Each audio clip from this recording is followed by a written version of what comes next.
Terima kasih. Pada pertemuan mata kuliah satuan proses kali ini saya akan memberikan penjelasan mengenai esterifikasi.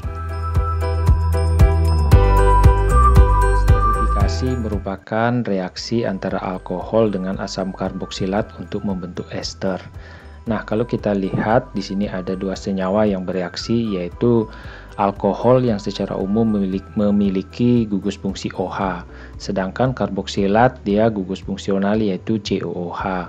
Nah, ketika alkohol dengan asam karboksilat ini direaksikan, maka akan terbentuk yang namanya gugus fungsi ester. Nah, ester itu rumus gugus fungsinya yaitu COOR. Nah, COOH dalam hal ini asam karboksilat itu bagian H-nya itu akan digantikan oleh alkil atau gugus aril. Nah, sebagai salah satu contohnya di sini itu adalah ada etil etanoat, kemudian ada etil propanoat, kemudian ada propil metanoat, kemudian ada metil butanoat dan propil etanoat. Nah, di sini ada dua hal yang perlu diketahui, apa saja yang bereaksi. Yang jelas tadi sudah disampaikan itu adalah antara alkohol dengan asam karboksilat, yaitu ada gugus OH dari alkohol dan ada gugus COOH dari asam karboksilat. Nah, senyawa-senyawa dari golongan ester ini sebenarnya banyak sekali diaplikasikan atau dimanfaatkan dalam berbagai bidang, misalnya di dalam industri kosmetik, parfum, kemudian ada konveksi, bahkan minuman dan obat. Bahkan campuran dari beberapa ester tersebut dapat memberikan suatu bau atau rasa dari buah tertentu. Nah, ester ini pada dasarnya dibuat secara sintesis dan kini bahkan diperdagangkan secara luas.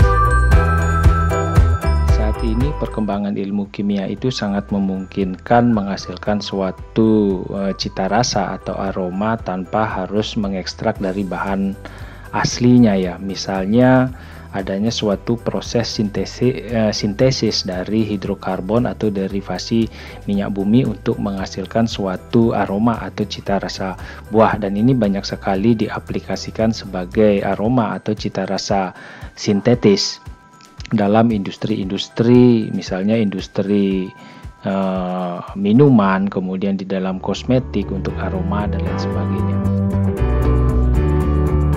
Berikut ini adalah contoh esen yang dihasilkan dari suatu proses sintesis untuk senyawa ester, yaitu sebagai salah satu contohnya yaitu ada beberapa etil asetat untuk memberikan aroma pisang, kemudian ada emil asetat untuk memberikan esens dalam bentuk flavor nanas, kemudian ada oktil asetat untuk memberikan flavor jeruk, kemudian ada etil butirat, stroberi, dan amil butirat itu esen dalam bentuk flavor jambu. Dan ini banyak sekali sebenarnya yang tadi sudah disampaikan bahwa ester itu memegang peranan penting atau bertanggung jawab terhadap flavor atau esen itu sendiri.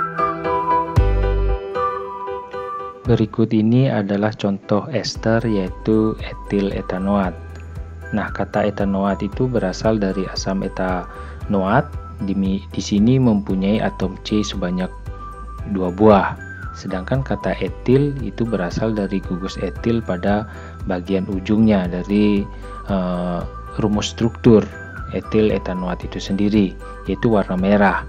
Nah, di sini etil mempunyai atom C juga sebanyak 2 buah.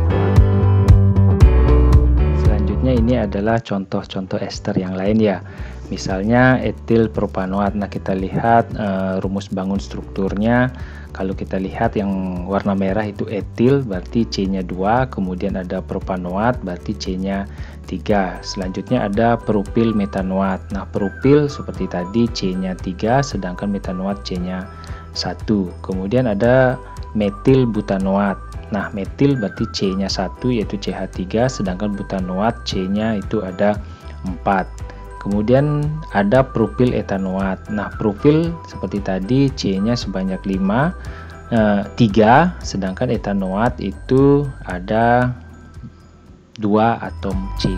Jadi seperti itu.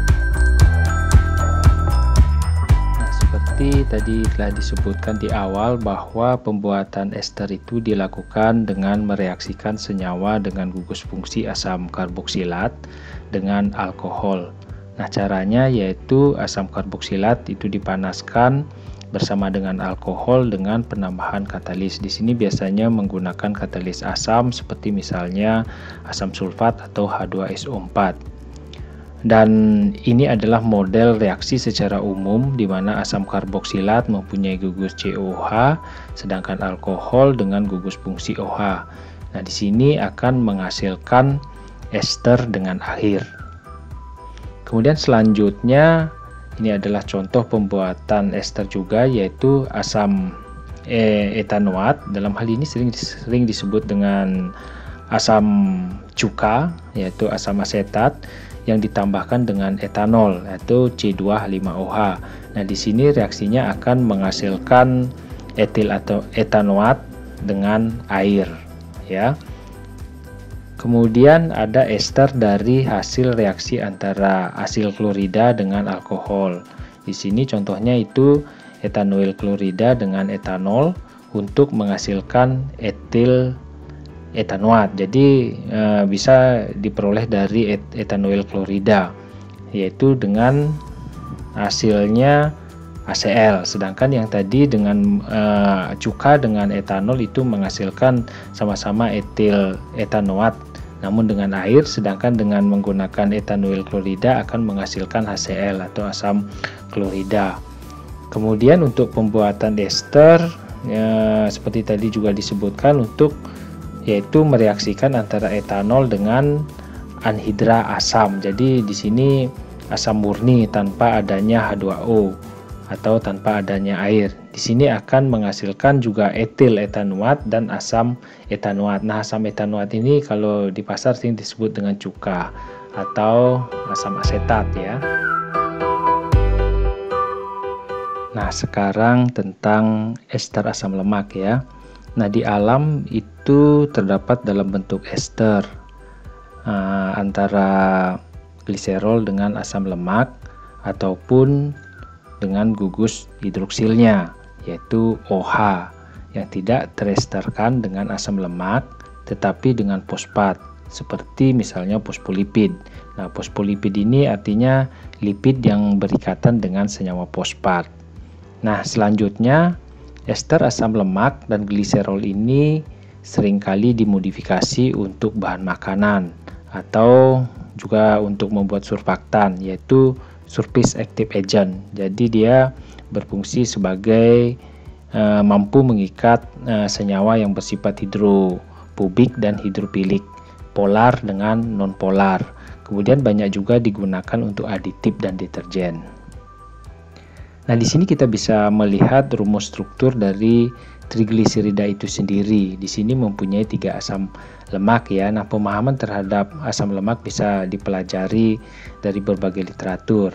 Nah, selanjutnya ada fosfolipid seperti yang telah disebutkan sebelumnya, bahwa di sini kita bisa melihat trigliseridanya gugus fungsinya mengandung 2 asam lemak dan 1 gugus fosfat. Nah, di sini asam lemak itu bersifat tidak polar, atau boleh dikatakan dia tidak memiliki kemampuan untuk mengikat air atau hidrofobik.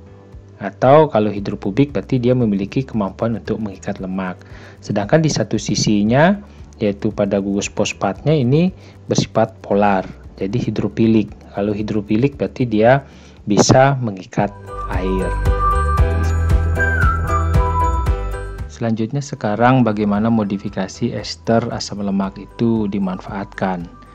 Ester asam lemak dengan gliserol ini telah berkembang menjadi ester asam lemak dengan poliol antara lain seperti glikol, sorbitol, dan sukrosa.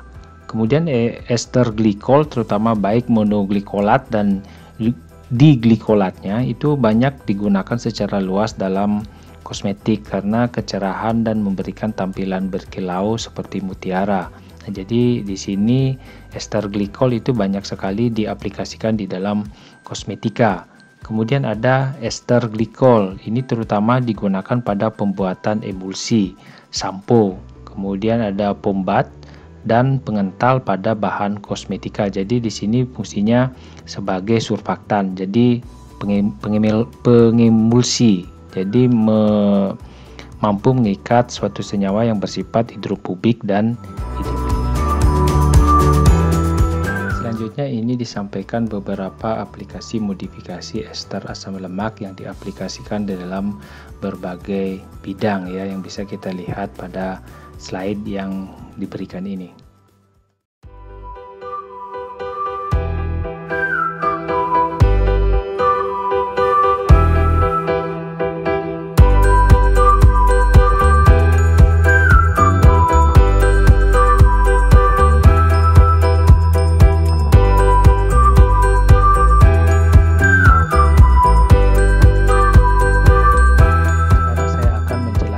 Proses esterifikasi pada proses pembuatan biodiesel.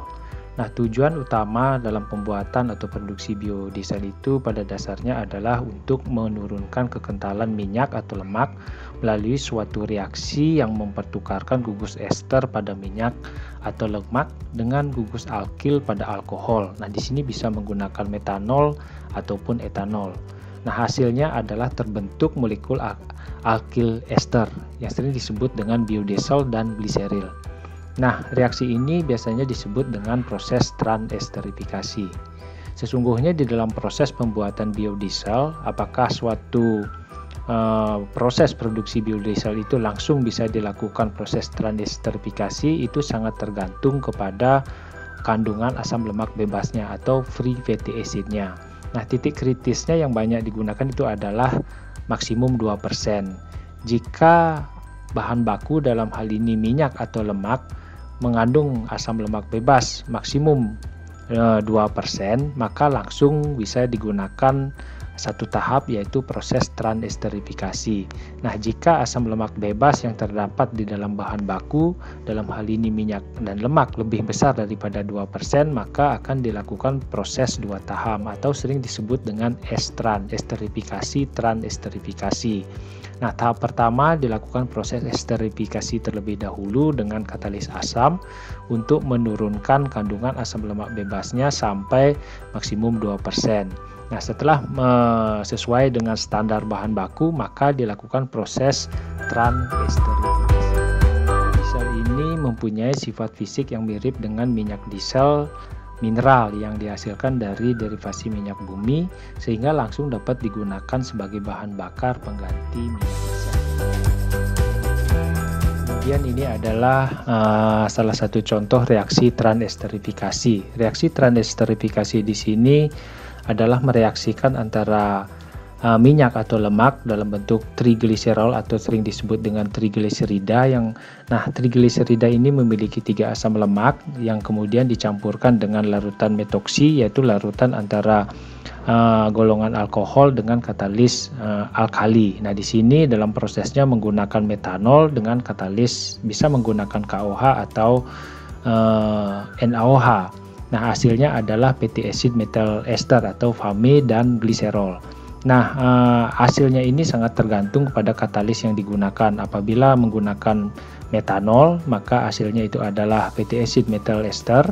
Jika menggunakan etanol, dia akan menghasilkan fatty acid ethyl ester.